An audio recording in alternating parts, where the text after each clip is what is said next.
زین النبیین بحبیبہ المصطفیٰ ومن علی المؤمنین بنبیہ المجتبیٰ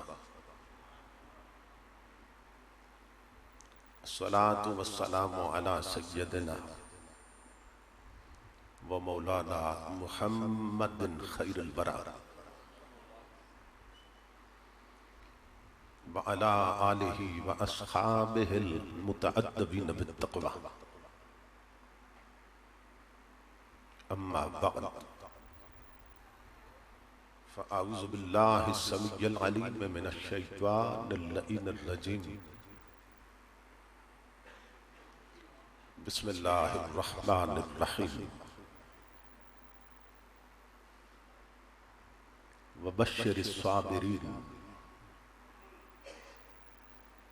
الذین اذا اصابتهم مصیبۃ قالوا انا للہ وانا الیہ راجعون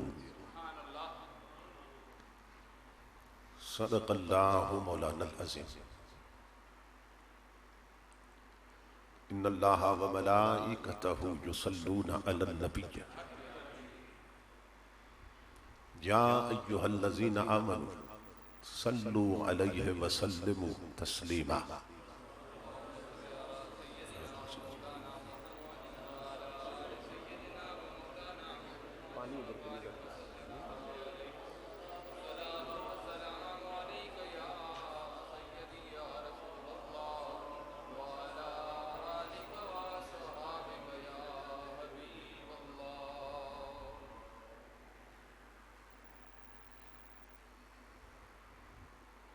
لائق صد احترام جگر گوشائے شیخ المشائخ استاذ العلماء محترم المقام حضرت علامہ پیر سید نعیم الحسن شاہ صاحب دامت برکاتہ العالیہ، خطیب اسلام برادر محترم حضرت علامہ حافظ عاشق رسول صاحب دامت برکاتہ القدسیہ، برادر عزیز خطیب اسلام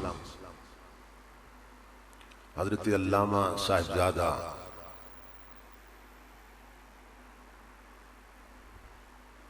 مبشر رسول صاحب،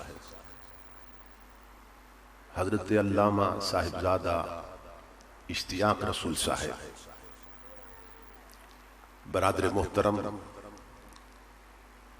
ڈاکٹر نصیر احمد ملک صاحب، دیگر معزز علماء کرام اور معظم حاضرین و سامعین، اللہ رب العزت کا لاکھ لاکھ شکر ہے کہ جس نے اپنی توفیق خاص سے آپ کو اور مجھے آج کی اس عظیم الشان اور عظیم المقاصد اور کثیر البرکات کانفرنس میں حاضری کا شرف عطا کیا اور شہدائے کربلا کی بارگاہ میں گلہائے عقیدت پیش کرنے کی سعادت عطا فرمائی۔ اس عظیم الشان روحانی اور تربیتی پروگرام کے انعقاد پر میں آپ تمام حضرات کی خدمت میں بالعموم اور مجاہد ملت صاحبزادہ مبشر رسول صاحب اور ان کے جملہ رفقا اور معاونین کی خدمت میں بالخصوص دل کی عطا گہرائیوں سے ہدیہ تبریک و تحسین پیش کرتا ہوں اور دعا کرتا ہوں کہ اللہ رب العزت دوستوں کی اس محنت کو اور ہم سب کی حاضری کو اپنی پاک بارگاہ میں قبول و منظور فرمائے۔ اور آج کی اس نشست کو ہماری اعتقادی فکری اور عملی تربیت کے اعتبار سے نتیجہ خیز اور بامقصد بنائے۔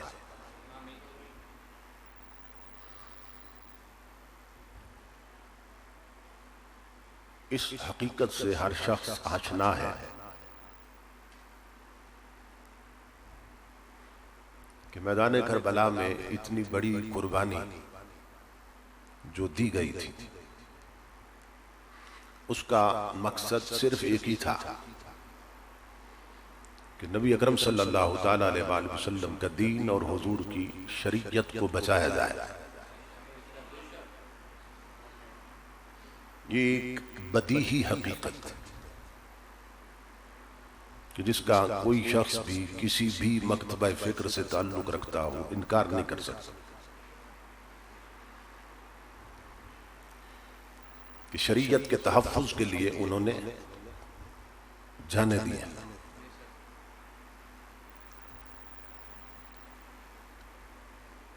تو جو ہستیاں شریعت کو بچانے کے لیے لٹ رہی ہیں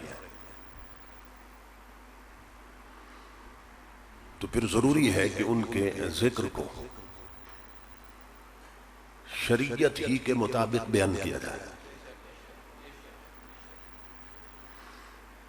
کیونکہ اگر ان کا ذکر کرتے ہوئے آپ شریعت کی حدود کو توڑ دیتے ہیں اور ان کا ذکر ایسے انداز سے کرتے ہیں اور ایسے طریقوں سے کرتے ہیں کہ جو شریعت کے خلاف ہے، تو یزید نے تو ان پہ ظلم کیا ہی تھا، تو پھر آج ہم بھی ان پہ ظلم کر رہے ہیں۔ بالکل ایک کامن سینس کی بات ہے، میرے سامنے یوتھ اور ینگسٹر ہیں اور نوجوان بیٹھے ہیں کہ شریعت کے تحفظ کے لیے، شریعت کی قدروں کو بچانے کے لیے، احکام شریعت کی حفاظت کے لیے انہوں نے اپنا سب کچھ لٹا دیا، اور آج ان کا ذکر ہی اگر اس انداز سے کیا جائے کہ جس انداز کو شریعت ناجائز کہتی ہے، پھر ان کی قربانی کا مقصد کیا ہوا؟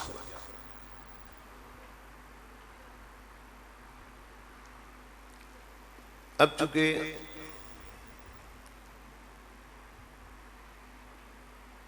ہر مسئلے پر اہل سنت کے ہر فرد کو کلیئرٹی چاہیے، وضاحت چاہیے، اور اس کو معلوم ہونا چاہیے کہ اس کا عقیدہ کیا ہے، اس کا ایمان کیا ہے، اور اس کا مسلک اور مذہب کیا ہے۔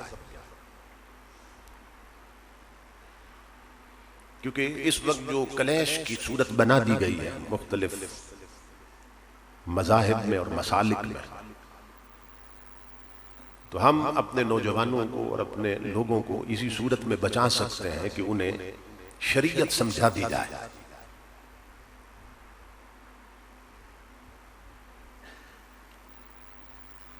اسی مقصد کے پیش نظر میں نے قرآن حکیم کی آیت کا کچھ حصہ تلاوت کیا ہے، جس میں اللہ رب العزت نے بتایا کہ ایمان والوں پہ جب مشکل وقت آتا ہے یا جب مصیبت آتی ہے تو وہ صابر رہتے ہیں اور استقامت کے ساتھ اس مرحلے سے گزرتے ہیں۔ جس شریعت کے ہم ماننے والے ہیں اس کا حکم یہ ہے کہ کوئی جیسا بھی آپ کا قریبی عزیز ہو، جتنا بھی قریبی ہو، جتنا بھی مقرب ہو اور جتنا بھی معظم ہو، یعنی آپ کا والد بھی جو جنت کا مین گیٹ ہے، اور آپ کی والدہ بھی کہ جس کے قدموں میں جنت ہے، اور آپ کا شیخ بھی یعنی آپ کا پیر بھی اگر فوت ہو جائے تو شریعت کا حکم یہ ہے کہ ان کے غم کی اور ان کے سوگ کی صرف 3 دن اجازت ہے، چوتھے دن سوگ حرام ہے شریعت میں۔ یہ مسئلہ آپ خود بھی سمجھ لیں اور گھر میں جب پہنچیں تو خواتین کو بھی سمجھائیں، گھر کی عورتوں کو بھی بتائیں۔ حضور کا دین اسی طریقے سے پھر گھروں تک پہنچتا ہے اور خواتین تک پہنچتا ہے۔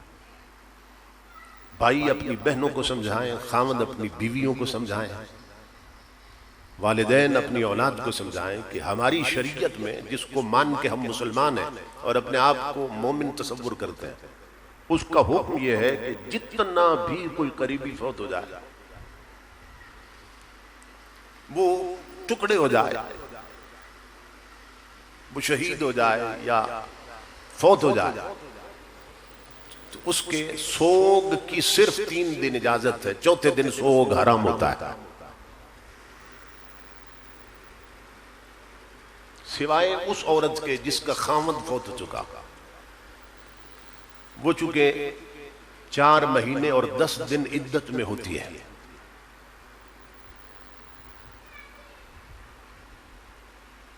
تو اس کو شریعت نے یہ اجازت دی، بلکہ پابند کیا کہ وہ عدت کے دوران بناؤ سنگھار نہ کرے، سرما نہ لگائے، خوشبو نہ لگائے، غسل کر سکتی ہے اور بالوں میں کنگھی بھی کر سکتی ہے، لیکن آپ جانتے ہیں کہ کنگھی کے 2 حصے ہوتے ہیں۔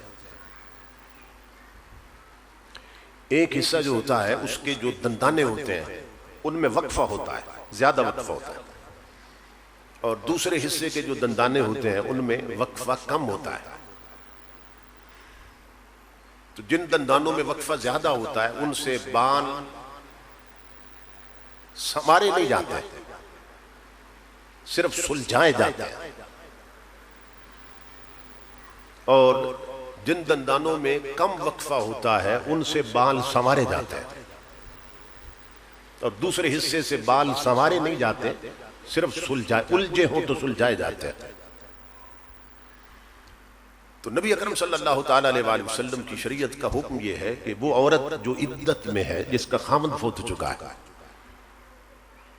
وہ اگر غسل کرتی ہے تو پھر وہ اس حصے سے کنگھی کر سکتی ہے کہ جس میں دندانوں میں وقفہ زیادہ ہے،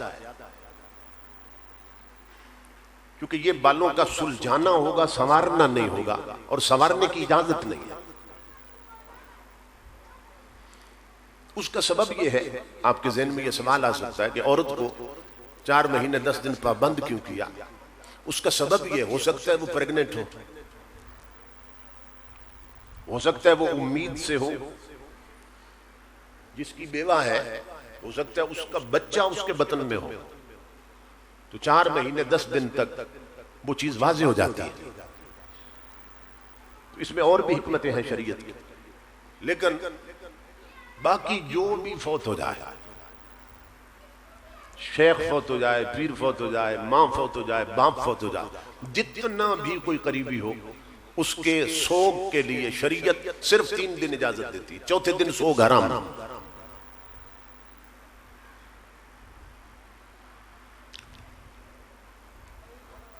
ام المؤمنین حضرت ام حبیبہ رضی اللہ تعالیٰ عنہ، یہ حضور کی زوجہ محترمہ، ان کے جب والد گرامی فوت ہو گئے تو 3 دن گزرنے کے فوراً بعد انہوں نے خوشبو منگوائی اور خوشبو لگائی آپ نے،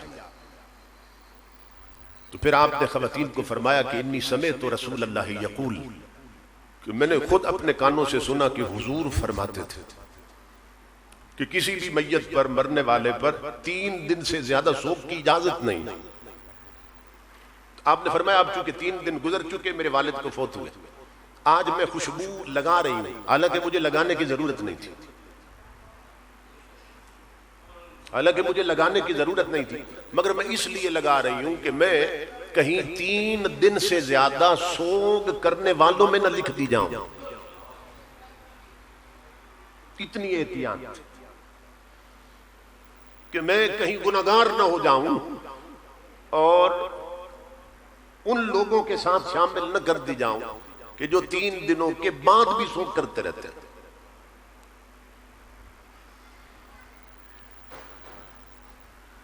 اب یہ سوچئے کہ اسی شریعت کو بچانے کے لیے امام حسین لٹ گئے تھے اور کٹ گئے تھے، پورا گھرانہ کٹا دیا اس شریعت کو بچانے کے لیے.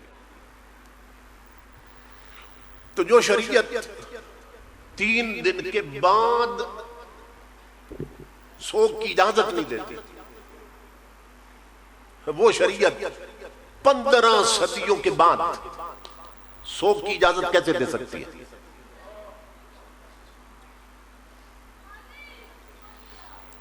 کہ وہ جو کربلا میں شہید ہو چکے آج ان کا غم منایا جائے یا ان کا سوگ منایا جائے، کیونکہ شریعت کیا تو حکم یہ ہے. اور یہ یاد رکھیے کہ یہ جو 3 دن ہے نا، سوگ کی صرف اجازت ہے، سوگ کا حکم نہیں ہے 3 دنوں میں. یہ بھی اللہ رب العزت چونکہ انسان کی نیچر سے اس سے بڑھ کر کون عالم ہے، وہ جانتا ہے، اس نے ہمیں پیدا کیا کہ انسان کمزور ہے. جب کوئی پیارا فوت ہوگا تو 3 دن سنبھال نہیں سکے گا اپنے آپ، اس لیے اجازت دے دی، حکم نہیں دیا، اجازت دے دی کہ ان 3 دنوں میں اگر تم غسل نہیں کرتے تو نہ کرو، اگر غسل واجب نہیں ہے تو نہ کرو، اگر تیل نہیں لگاتے نہ لگاؤ، سرما نہیں لگاتے نہ لگاؤ، خوشبو نہیں لگاتے نہ لگاؤ، کپڑے نہیں بدلتے نہ بدلو. یہ صرف تمہیں اجازت دے رہے ہیں، مگر ان 3 دنوں میں بھی سوگ کی صرف اجازت مگر صبر کا حکم ہے کہ ان 3 دنوں میں بھی کوشش کرو کہ غم نکلے، دل سے نکلے.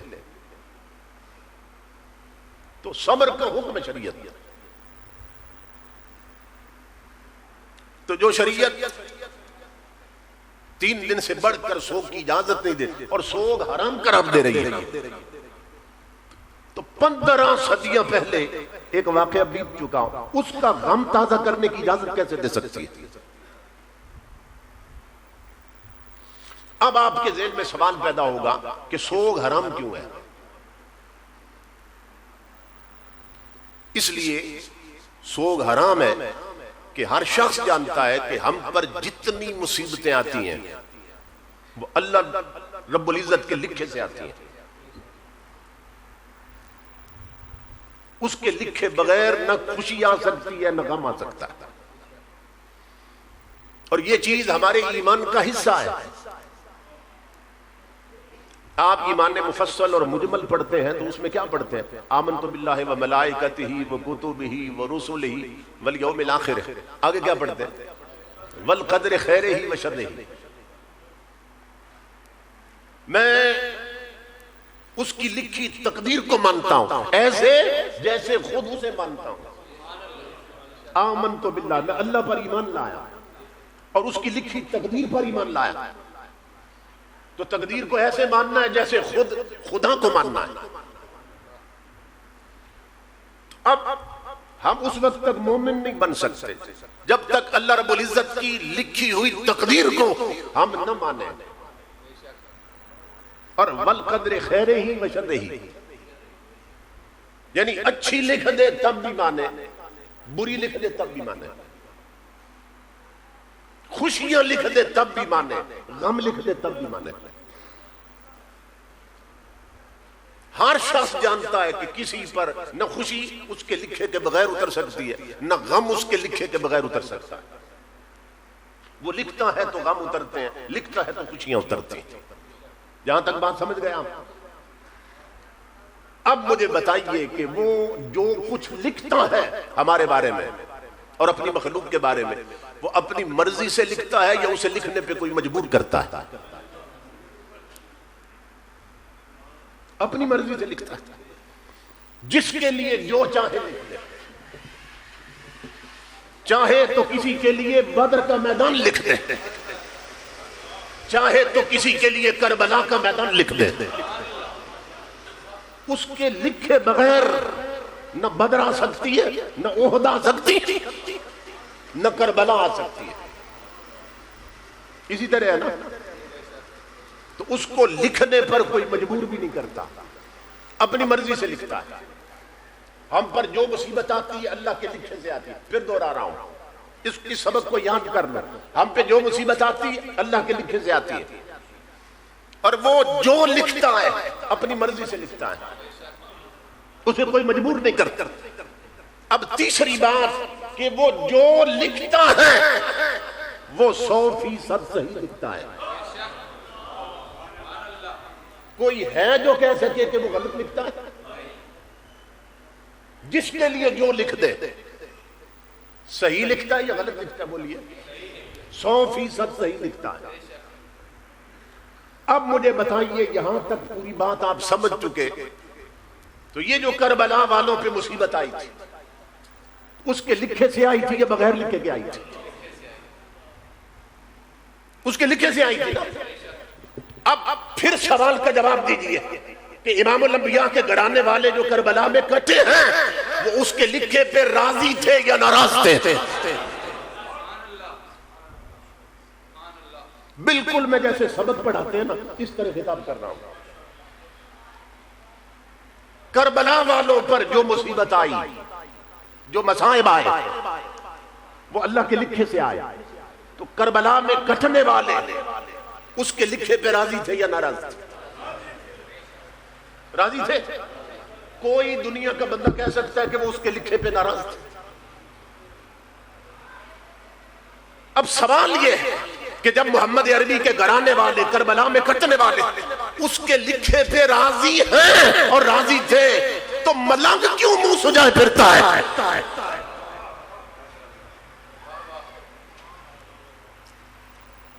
جب کربلا والے اس کے لکھے پہ راضی تھے تو ملنگ کیوں منہ سجائے پھرتا ہے؟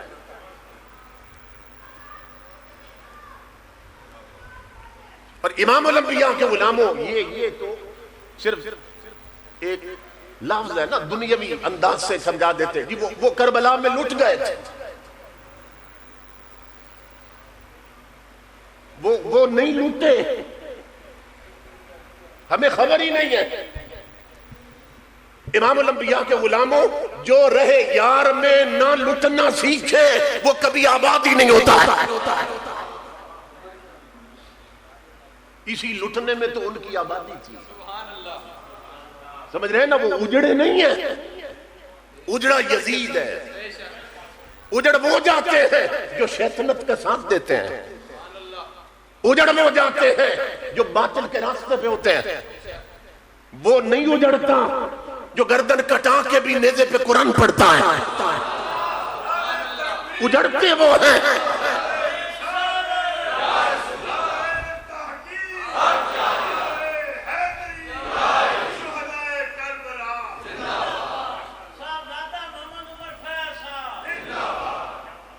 جو اجڑ جاتے ہیں،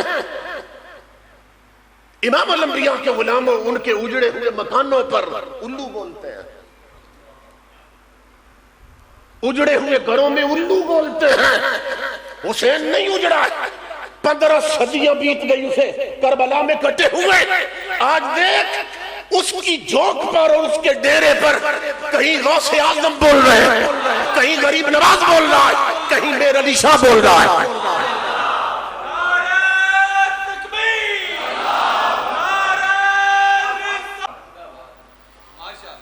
تو جو بھی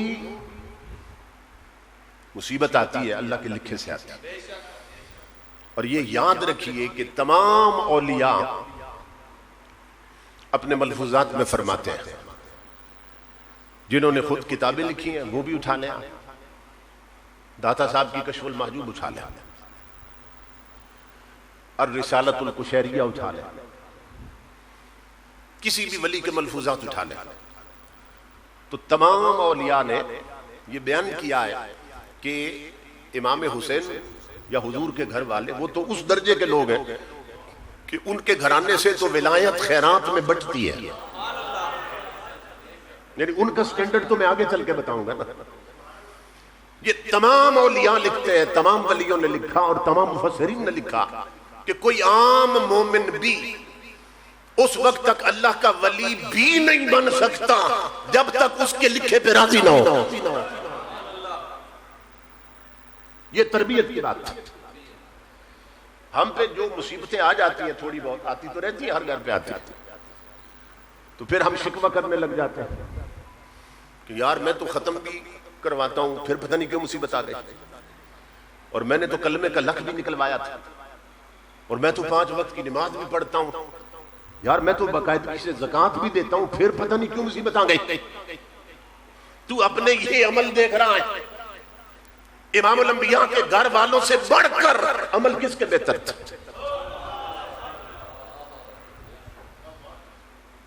جب حضور صلی اللہ علیہ وسلم کا وصال ہوا تو حضرت امام حسن 7 برس کے تھے اور امام حسین 6 برس کے تھے، ایک 7 برس کا، ایک 6 برس کا۔ اور تمام سیرت نگاروں نے لکھا ہے کہ حضور صلی اللہ علیہ وسلم زندگی بھر ان دونوں شہزادوں کو اپنے قریب کر کے نا سر پہ ہاتھ رکھ کے تو حضور دعا مانگا کرتے تھے، اعوذکما بکلمات اللہ التامۃ من کل شیطان وہامۃ ومن کل عین لامہ، کہ مولا میں ان دونوں بیٹوں کو شیطان سے تیری پناہ میں دیتا ہوں، اور تیری پناہ میں دیتا ہوں کہ کوئی بری نظر انہیں نہ لگ سکے۔ اعوذکما بکلمات اللہ التامۃ من کل شیطان وہامۃ ومن کل عین لامہ، کوئی بری نظر نہ لگ سکے انہیں۔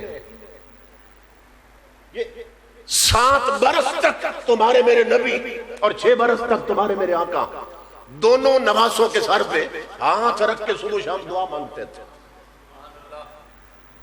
کہ انہیں کوئی بری نظر نہ لگے۔ وہ نادان، وہ اجڑتے وہ ہیں جنہیں بری نظر لگتی ہے، اجڑتے وہ ہیں جنہیں بری نظر لگتی ہے۔ اور امام الانبیاء 6 اور 7 سال تک دعا کرتے رہے، مولا انہیں بری نظر نہ لگے۔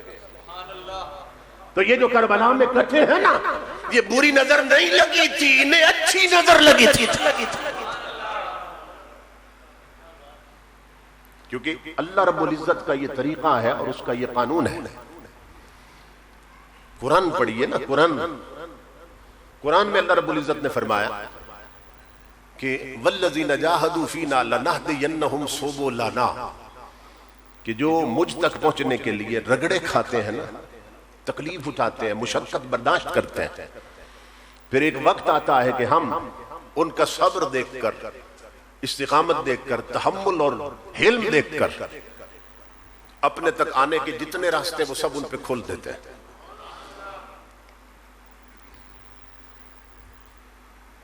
تو اللہ رب العزت کا یہ قانون ہے کہ مصیبت ضرور بھیجتا ہے، وہ اس کے اپنے ہو یا اس کے دشمن ہو، لیکن فرق صرف اتنا ہوتا ہے کہ اپنوں پہ وہ مصیبت امتحان بن کے آتی ہے، دشمنوں پہ وہ عذاب بن کے آتی ہے، فرق صرف اتنا ہوتا ہے۔ تو اللہ رب العزت امتحان لیتا ہے۔ موسیٰ علیہ السلام نے عرض کی تھی، مفسرین نے لکھا ہے کہ مولا مجھے وہ عمل بتا دے کہ میں وہ کر لوں اور تو کبھی مجھ سے ناراض نہ ہو۔ موسیٰ علیہ السلام نے عرض کی وہ عمل بتا دے کہ تو کبھی مجھ سے ناراض نہ ہو۔ اللہ رب العزت نے وحی بھیجی تھی، فرمایا موسیٰ اگر وہ عمل پوچھنا چاہتے ہو تو وہ عمل یہ ہے، تم میرے لکھے پہ راضی رہو، میں تم سے راضی رہوں گا۔ جو میں نے لکھ دیا اس پہ تم راضی رہو، اس پہ شکوہ نہ کرو، اس پہ شکایت نہ کرو، فرمایا میں تم سے راضی رہوں گا۔ اس کو کہتے ہیں رضا بالقضاء، اللہ کے لکھے پہ راضی رہنا۔ داتا صاحب لکھتے ہیں کہ درویش بیٹھے تھے دریا کے کنارے پہ، انہوں نے دیکھا کہ ایک اور فقیر آیا اور وہ دریا میں اترا غسل کرنے کے لیے، نہانے کے لیے۔ لیکن داتا صاحب فرماتے ہیں کہ جو کنارے پہ بیٹھے تھے نا فقیر، وہ روحانیت میں نچلے درجے پہ تھے، اور وہ جو دریا میں اترا تھا غسل کرنے کے لیے وہ اونچے درجے کا فقیر تھا۔ وہ ان سے اونچا تھا جو کنارے پہ بیٹھے. تو اللہ کا کرنا ایسا ہوا کہ وہ فقیر بھنور میں پھنس گیا اور ڈوبنے لگا. وہ جو غسل کے لیے اترا تھا اب وہ دیکھ رہے ہیں کہ وہ ڈوبنے لگا. ان فقیروں نے آواز دی اسے, کہا او درویش, او فقیر, کیا تو چاہتا ہے تجھے بچا لے؟ اس نے کہا میں نہیں چاہتا. یہ غور سے سنیں آپ. اس نے کہا میں نہیں چاہتا. انہوں نے کہا تو اے فقیر تو کیا تو چاہتا ہے کہ تو غرق ہو جائے؟ اس نے کہا میں یہ بھی نہیں چاہتا. وہ حیران ہوئے. انہوں نے کہا عجیب بندہ ہے, نہ تو ڈوبنا چاہتا ہے نہ تو بچنا چاہتا ہے, پھر تو کیا چاہتا ہے؟ داتا صاحب لکھتے ہیں اس فقیر نے جواب دیا. اس نے کہا نادانو, جب سے اس سے یاری لگی میں نے اپنی کوئی چاہت ہی نہیں رکھی ہے. میں نے اپنی مرضی اس کی مرضی میں گم کر دی ہے. اب نہ میں بچنا چاہتا ہوں نہ میں ڈوبنا چاہتا ہوں. اب میں صرف وہ چاہتا ہوں جو میرا یار چاہتا ہے. وہ چاہے تو ڈبو دے, چاہے تو بچا لے. کیونکہ جب سے اس سے یاری لگی ہے میں نے اپنی کوئی مرضی نہیں رکھی. نہ میں ڈوبنا چاہتا ہوں نہ بچنا چاہتا ہوں, میں صرف وہی چاہتا ہوں جو میرا یار چاہتا ہے. تو داتا صاحب لکھتے ہیں یہ ہے مقام رضا. اور جب تک کوئی اس درجے پہ نہ پہنچے عام مومن بھی اس وقت تک رب کا ولی نہیں بن سکتا. ولیوں کا امام بننا تو دور کی بات. امام الانبیاء کے غلام ہو. اس لیے جتنے بھی اللہ والے گزرے ہیں اللہ رب العزت نے کسی کو دریا میں بہا دیا, کسی کو آرے کے نیچے چروا دیا, کسی کو آگ میں پھینکوا دیا, مگر بولا نہیں. اس نے دوسری بات ہی نہیں کی, کیونکہ اللہ رب العزت یہ دیکھتا ہے کہ میرے ساتھ محبت کے دعوے کرنے والے میرے امتحان پہ پورے اترتے ہیں کہ نہیں اترتے. یہ حضور سیدنا صدیق اکبر کو اتنا مقام کیوں ملا ہے کہ انبیاء اور مرسلین کے بعد سب سے اونچی شخصیت جس کی ہے اسی کو ابو بکر صدیق کہتے ہیں رضی اللہ تعالیٰ. یہ نبیوں اور رسولوں کے بعد جو سب سے اونچا انسان ہے وہ ہے صدیق اکبر. کہ خود نبی اکرم صلی اللہ تعالیٰ علیہ وآلہ وسلم فرماتے ہیں کہ میں نے کئی بار دیکھا لوگوں کہ میری بارگاہ میں جبرائیل امین آئے بیٹھے ہوتے تھے تو حضرت عمر آ جاتے تھے, حضرت عثمان آ جاتے تھے, حضرت علی, طلحہ بن جو صحابی بھی آتا. حضور فرماتے ہیں میں دیکھ رہا ہوتا کہ جبریل جیسے بیٹھے ہوتے اسی طرح بیٹھے رہتے تھے, کیونکہ جبریل کو صرف حضور دیکھ سکتے تھے, غیبی مخلوق ہے. بشری شکل میں آتے پھر تو باقی بھی دیکھ لیتے. تو امام الانبیاء فرماتے ہیں میرے امتیوں اللہ کی عزت کی قسم میں نے ایسا کبھی نہیں دیکھا کہ جبریل میری بارگاہ میں بیٹھا ہو اور میرا صدیق آیا ہو. میں نے ایسا کبھی نہیں دیکھا کہ جبریل بیٹھا ہو میرے پاس اور ابو بکر آیا ہو اور جبریل نے اٹھ کے صدیق کا استقبال نہ کیا.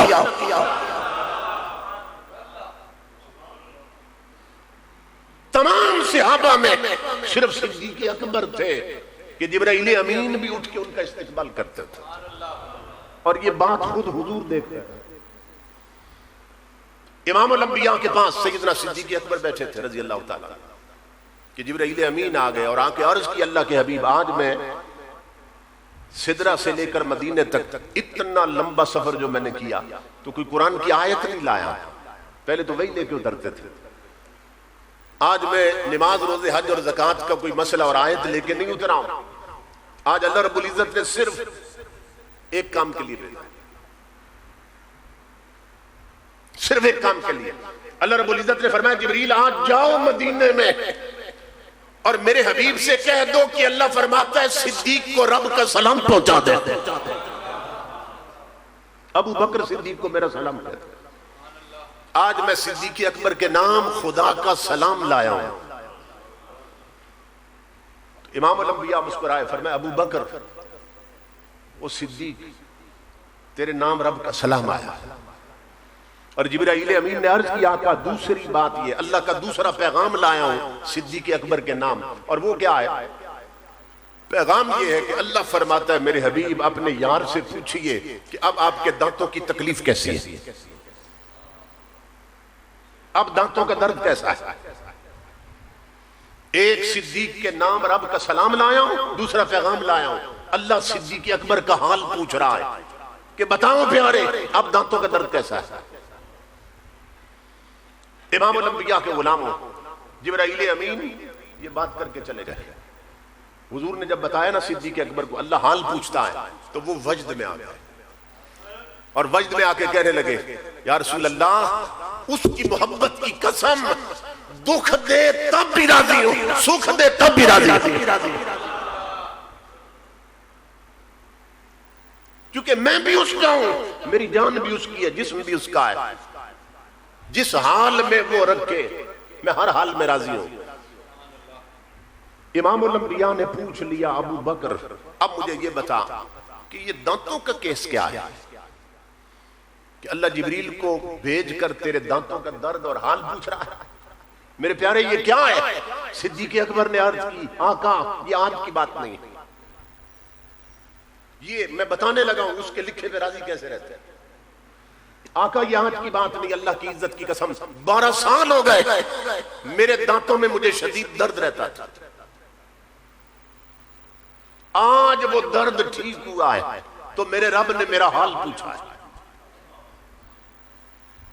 آج آرام آیا درد سے تو اللہ نے جبریل بھیج کر حال پوچھا.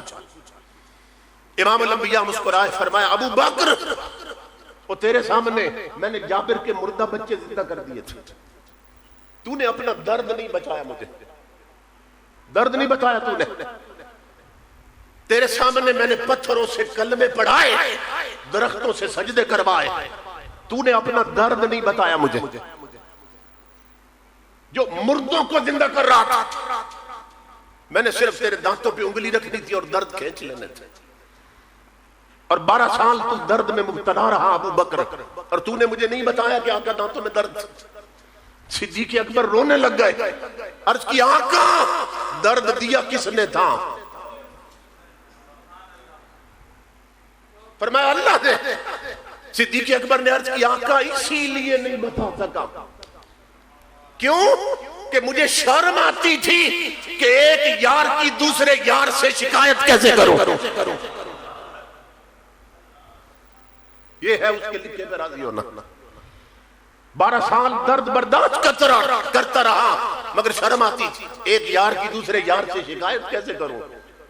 امام الانبیاء مسکرائے سینے لگایا فرمایا ابو بکر جبریل سدرہ پہ پر کھولتا ہے نا مدینے آنے کے لیے مجھے خبر ہو جاتی تو جو اتنے دور تک جبریل کے پروں کی خبر رکھتا ہے وہ تیرے دانتوں کا درد بھی جانتا تھا. مگر مجھے یہ بھی خبر تھی کہ 12 سال کے بعد اللہ کا جب سلام آئے گا تو ان دردوں کی قیمت لگنے والی ہے. جب سلام پہنچے گا یار کا 12 سال کے بعد تو پھر دردوں کی قیمت لگ جائے گا. امام الانبیاء کے غلاموں یہ ہے مقام رضا. اب دیکھیے امام حسین رضی اللہ تعالیٰ عنہ آپ کے حوالے سے آپ سنتے رہتے ہیں کہ ابھی یہ بچے تھے کہ اللہ نے فرشتے کو بھیج کر حضور کو خبر دے دی تھی کہ اس بچے نے شہید ہونا ہے.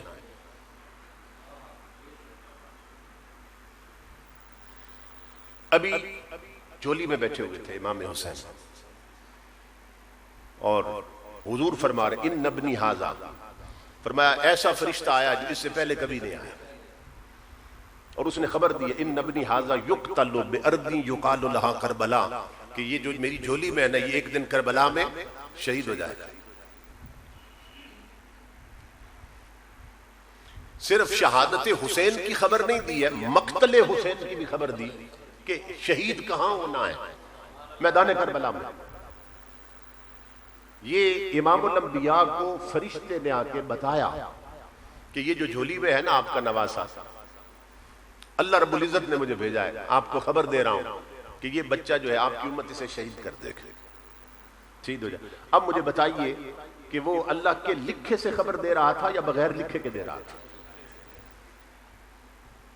اللہ نے ہی تو فرشتہ بھیجا تھا خبر دینے کے لیے. اور پھر جبرائیل امین وہ جو مقتل حسین کی مٹی لائے تھے حضور کے پاس، کربلا کی مٹی لائے تھے کہ یہ سنبھال کے رکھ لیں آقا، کہ جس دن یہ مٹی خون بن جائے گی سمجھنا کہ حسین کٹ گئے. تو جبرائیل امین اپنی مرضی سے مٹی لائے تھے یا اللہ کے حکم پہ لائے تھے؟ یہ ساری باتیں سنتے رہتے ہیں نا آپ. اچھا میں بڑی ٹو میں رہا، تلاش میں رہا کہ وہ تو جبریل لایا تھا مٹی کربلا سے اور پڑی بھی حضور کے گھر میں تھی، تو شاید حضور نے کبھی اس کی ٹکی بنا پر اس پہ سجدہ کیا ہو.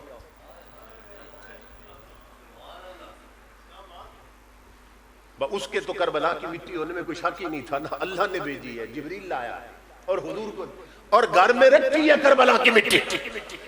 تو امام الانبیاء فرماتے ہیں اس کی ام سلمہ ٹکی بناؤ، اس پہ سجدہ کیا کرو، اور میں بھی کرتا ہوں تاکہ خاک کربلا پہ یوں مٹی ٹکی بنا کے سجدہ کرنا میری سنت بن جائے. گھر میں رکھی ہے مگر ٹکیاں نہیں بنائی، سجدہ اس پہ نہیں کیا. امام الانبیاء کے غلاموں، یہ ساری خبریں کون دے رہا ہے؟ اللہ دے رہا ہے. مگر سوال یہ ہے کہ امام حسین کی شہادت کی جب خبر دی جا رہی تھی حضور کو، تو امام حسین بالغ تھے یا نابالغ تھے؟ میں انالیسس کر رہا ہوں، ایک ایک جز پہ آپ کو روک کے بات سمجھا رہا ہوں. امام حسین نابالغ تھے جس کے لیے اتنے بڑے امتحان کی خبر دی جا رہی ہے، اور وہ تو ابھی شریعت کا مکلف بھی نہیں ہوا.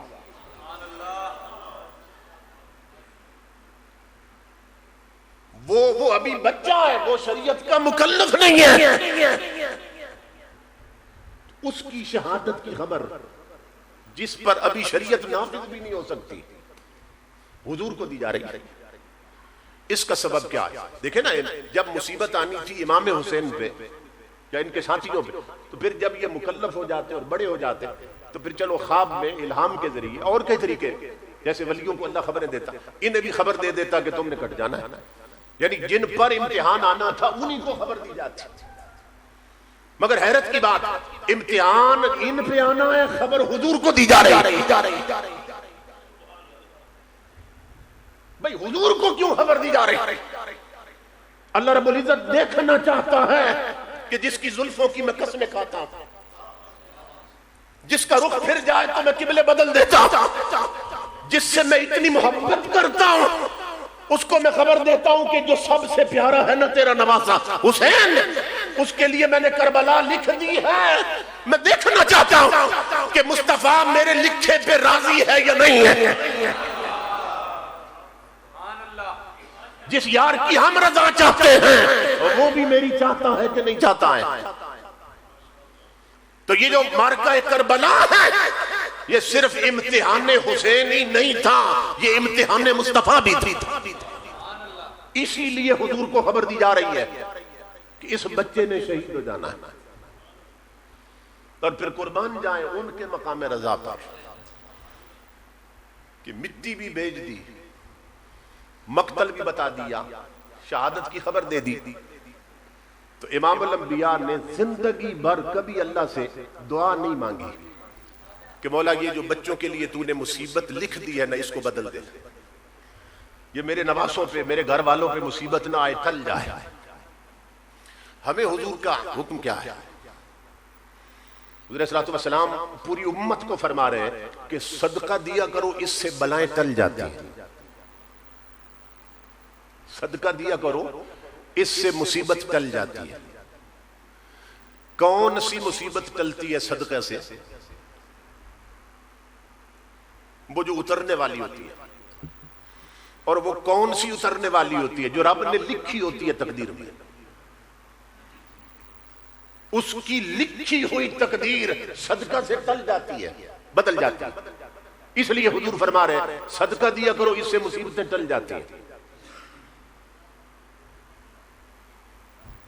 تو ہمیں حضور یہ ترغیب دے رہے ہیں اور یہ سبق سکھا رہے ہیں کہ صدقے دیا کرو مصیبتیں ٹل جاتی ہیں. تو جب اللہ نے اتنی بڑی مصیبت کی خبر دی تو کبھی زندگی میں حضور صدقہ دے دیتے, اور کتابوں میں آ جاتا, سیرت کی کتابوں میں, کہ ایک صدقہ حضور نے صرف اس لیے دیا تھا کہ میرے بچوں پر کربلا کی مصیبت نہ آئے. کبھی کسی عالم سے سنا آپ نے کہ حضور نے صدقہ دیا؟ زندگی بھر حضور نے صدقہ نہیں دیا, اس مقصد کے لیے نہیں. ویسے تو پوری زندگی خیرات کرتے رہے, انہوں نے تو بچا کے کبھی نہیں رکھا. امام الانبیاء نے کبھی صدقہ نہیں دیا. اور دوسری بات, حضور نے منبر پہ فرمایا تھا مسجد نبوی میں جمعہ کے خطاب میں کہ میرے صحابیوں سن لو, ہر جمعہ کو ایک گھڑی ایسی بھی آتی ہے کہ اس گھڑی میں رب سے جو مانگو وہ دے دیتا ہے. یہ خبر دی حضور نے, ہر جمعہ کو ایک گھڑی آتی ہے. اب بتائیے کہ کیا حضور کو وہ گھڑی معلوم تھی یا نہیں تھی؟ ہر جمعہ کو آتی ہے, اور آقا کو معلوم ہے وہ گھڑی آئی ہوئی ہے. آقا کی زندگی میں کتنے جمعے آئے تھے اعلان نبوت کے بعد؟ معلوم ہے میرے آقا کو وہ گھڑی آئی ہوئی ہے کہ اللہ سے جو مانگے وہ ملتا ہے.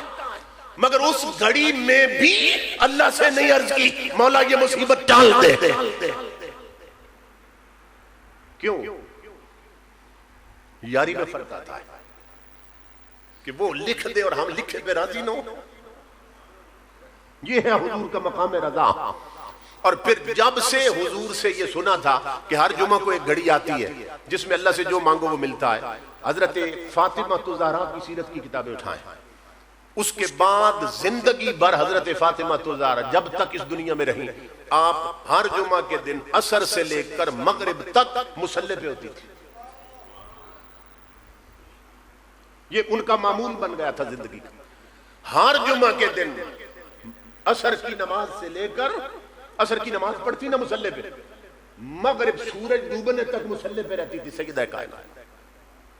اور اسی سے پھر علماء اور مفسرین نے یہ سبق حاصل کیا اور لکھا انہوں نے کہ حضرت فاطمہ کے اس معمول سے پتہ چلتا ہے کہ جمعہ کے دن وہ گھڑی اس وقت میں آتی ہے.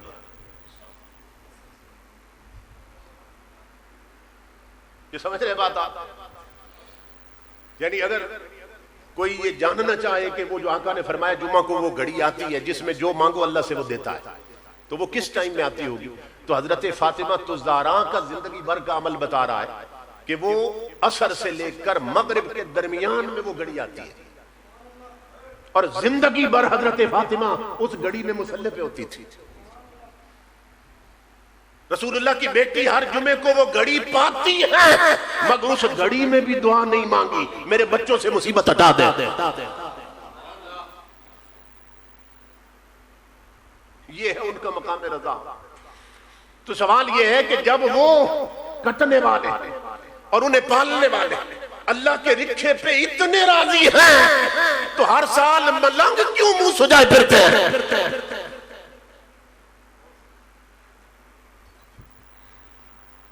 میں جنگ کے علاقے میں تھا, ایک رکا آیا, دیکھو نا جی ہم اگر پیٹتے ہیں اور یہ کرتے ہیں وہ کرتے ہیں ہمارے زخم ٹھیک کیوں ہو جاتے ہیں؟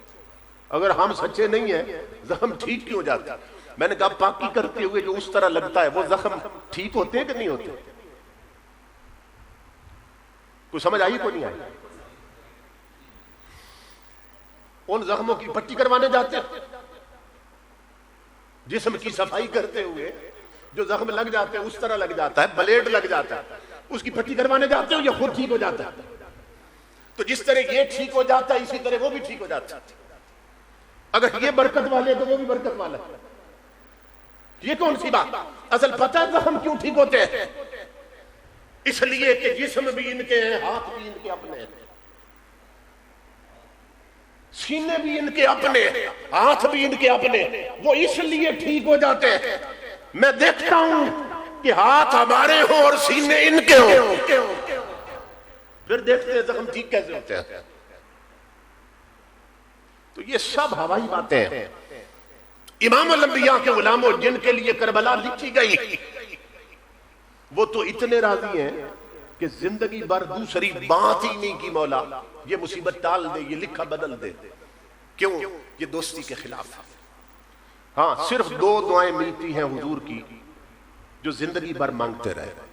کیا اللہم آت الحسین صبرا و اجرا، وہ جو میں نے آیت پڑھی ہے وبشر الصابرین. چونکہ قرآن بچانے گئے تھے تو کردار قرآن کے خلاف کیسے ہو سکتا تھا؟ تو آقا نے ساری زندگی دعا مانگی، میرے مولا تیرے لکھے کو نہیں بدلتے، یہ یاری کے خلاف ہے. تو نے میرے بچوں کے لیے، نواسوں کے لیے جو مصیبتیں لکھ دی ہیں وہ سلامت رہے، تیرا لکھا سلامت رہے، مگر جس کے لیے لکھی ہیں اس کو زبان چسوا کے میں لکھے کے قابل بنا دیتا ہوں، اس کو سینے پہ لٹا کر میں تیرے اس لکھے کے لائق بنا دیتا ہوں، اس کو اپنی زلفیں پکڑا کر تیرے لکھے کے لائق بنا دیتا ہوں. کیونکہ پیغمبر ایک لمحے کے لیے بھی اپنے فریضہ نبوت سے غافل نہیں ہوتا. حضور اس دنیا میں کیوں آئے تھے؟ فرمایا انما بعثت معلما، میں آیا ہی تربیت دینے ہوں، میں آیا ہی تعلیم دینے ہوں، میں آیا ہی ٹریننگ دینے ہوں اس دنیا میں، میں ٹیچر بن کے آیا ہوں. اور جو رسول حبشہ سے بلال کو بلا کر تربیت کر دے، روم سے صہیب کو بلا کر تربیت دے دے، فارس کے سلمان کو بلا کر تربیت دے دے، تو جسے چھاتی پہ لٹاتا رہا اس کی کتنی تربیت کی ہوگی. تو یہ جو امام الانبیاء انہیں کاندھوں پہ بٹھاتے ہیں نا، تو طریقہ کیا ہوتا تھا کہ شہزادہ حسین اور امام حسن، ان کے ہاتھوں میں حضور کی زلفیں ہوتی تھی. جب کاندھوں پہ بچھاتے تھے تو ایک پاؤں ادھر اور ایک پیچھے پشت پر، دوسرا پاؤں ادھر اور دوسرے شہزادے کا دوسرا پاؤں پشت پر. تو امام الانبیاء کیا کرتے کہ انہوں نے حضور کی زلفیں پکڑی ہوتی، حضور اپنے دونوں ہاتھوں سے نہ ان کے پاؤں پکڑ لیتے تھے. یہ تربیت ہو رہی تھی. امام الانبیاء بتا رہے ہیں وہ فاطمہ کے لالو، جن قدموں کو مصطفیٰ اپنے ہاتھوں کی ٹیک دے دے، ایک کربلا تو کیا لاکھ کربلائیں بھی اتر آئے اس حسین کے قدم ڈگمگا نہیں سکتے.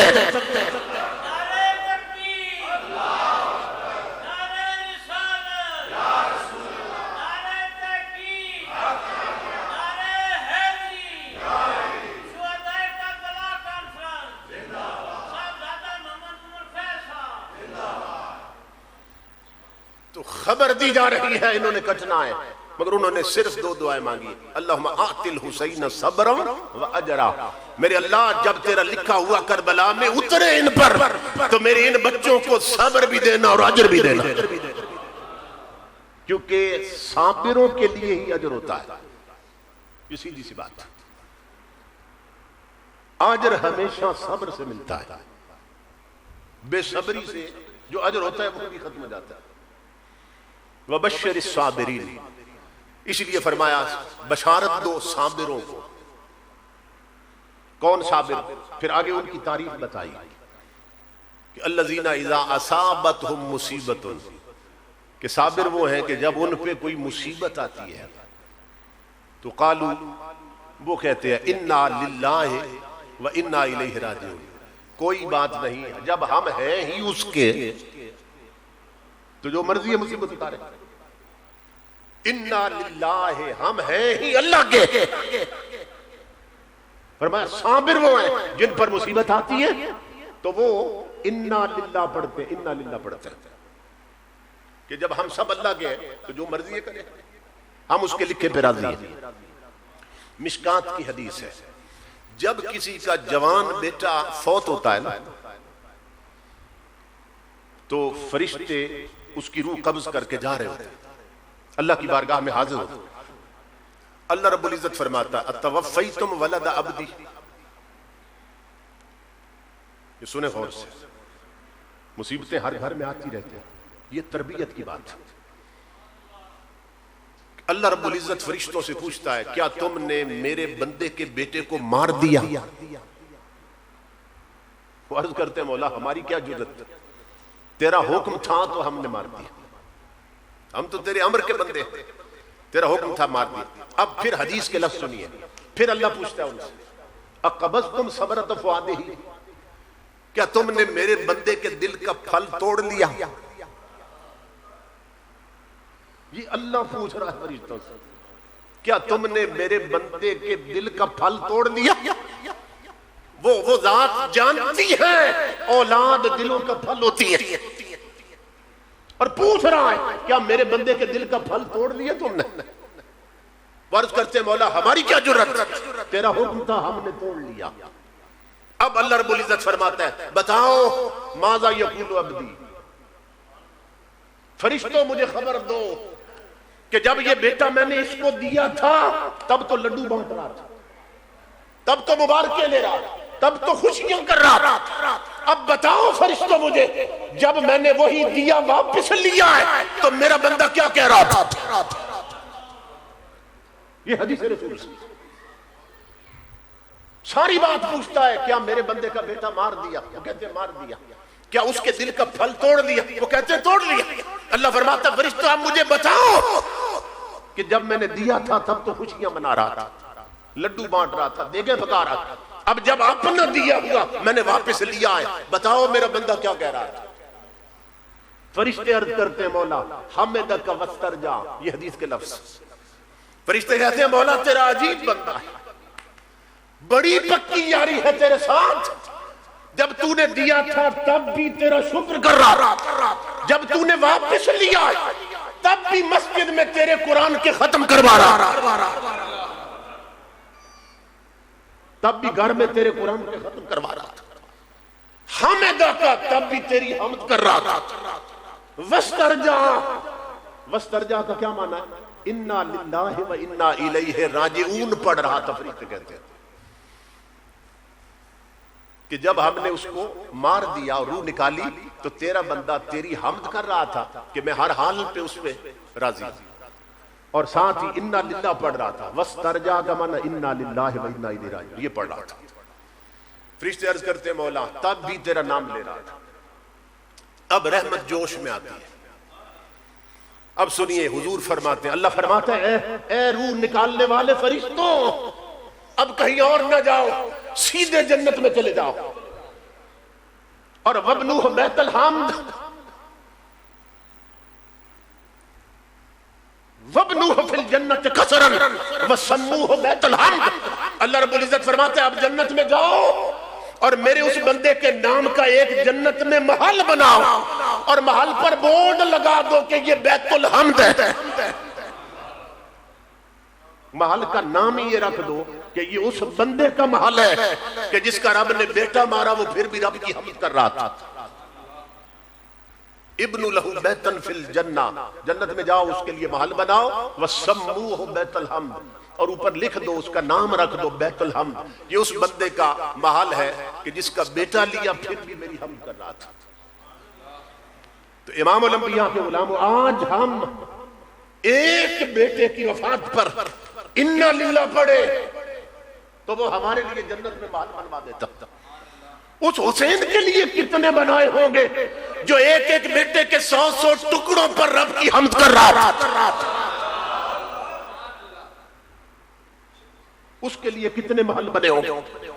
اللہ نے فرمایا محل کیا بنانے ہیں، تو نے تو ہر ٹکڑے پر حمد کر کے اس ثابت کر دیا کہ تو جنتی جوانوں کا سردار ہے۔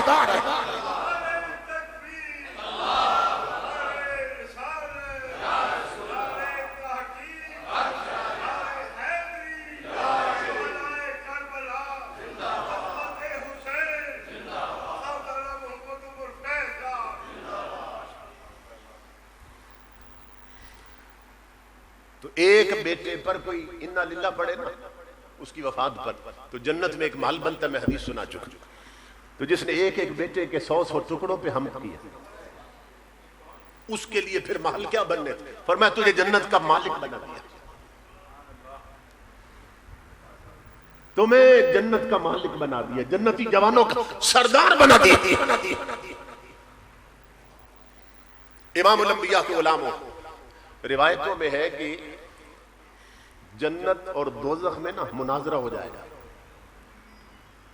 جب قیامت گزر جائے گا تو مناظرہ ہو جائے گا، تو جہنم دوزخ جنت سے کہے گی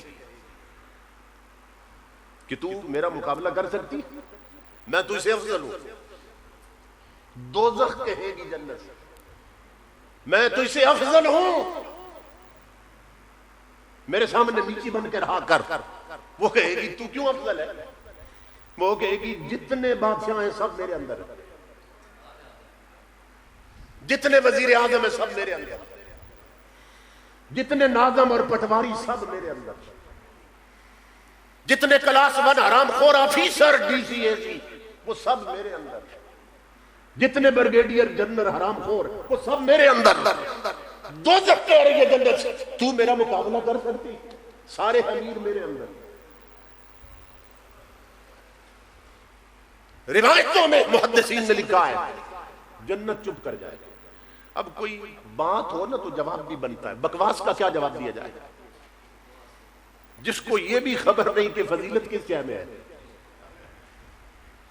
جس کو خبر ہی نہ ہو فضیلت کس شے میں ہے، وہ اس میں ناز کر رہی ہے کہ سارے بادشاہ میرے اندر ہے، دوزخ، سارے پٹواری اور ناظم میرے اندر، M P A M N A میرے اندر، سارے حرام خور میرے اندر، سارے کم تولنے والے میرے اندر، سارے لوگوں کی زمینیں دبانے والے میرے اندر، ساری میک اپ کر کے بازاروں میں ننگے منہ پھرنے والیاں میرے اندر، فلموں میں کام کرنے والے آرٹسٹ اور مغنیات سب میرے اندر۔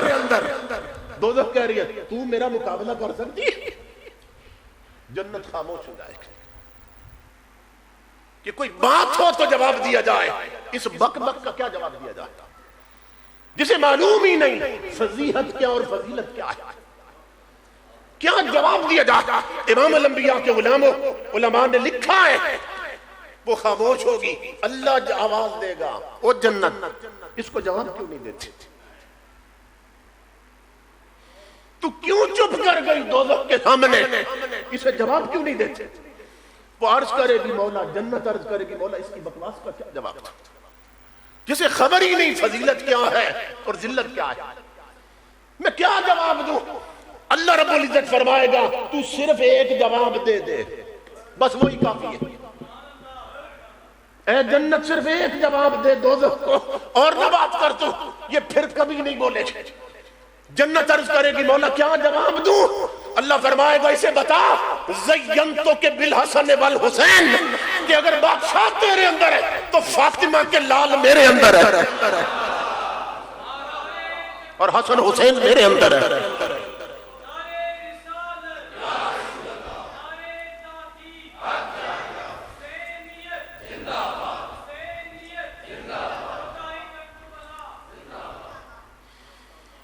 اس لیے میرے آقا کے غلاموں، یہ کربلا کی مصیبتیں اور قربانیاں یہ ہمیں پیغام دے رہی ہیں۔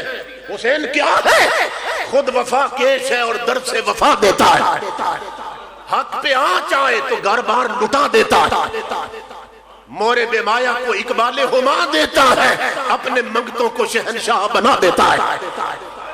کج کلاہی پہ نہ جا اس میں دھرا ہی کیا ہے، در شبیر جو مل جائے تو شاہی کیا ہے۔ اس لیے اپنے آپ کو اسی راستے پہ رکھو جس راستے پہ حضور کی آل چلتی رہی ہے۔ رب کے لکھے پہ یوں راضی رہو کہ کبھی زندگی بھر شکوہ اور شکایت زبان پہ نہ آنے پائے۔ مومن پہ خوشی آتی ہے تو شکر کرتا ہے اور اجر پا لیتا ہے، مصیبت آئے تو صبر کرتا ہے اور اجر پا لیتا ہے۔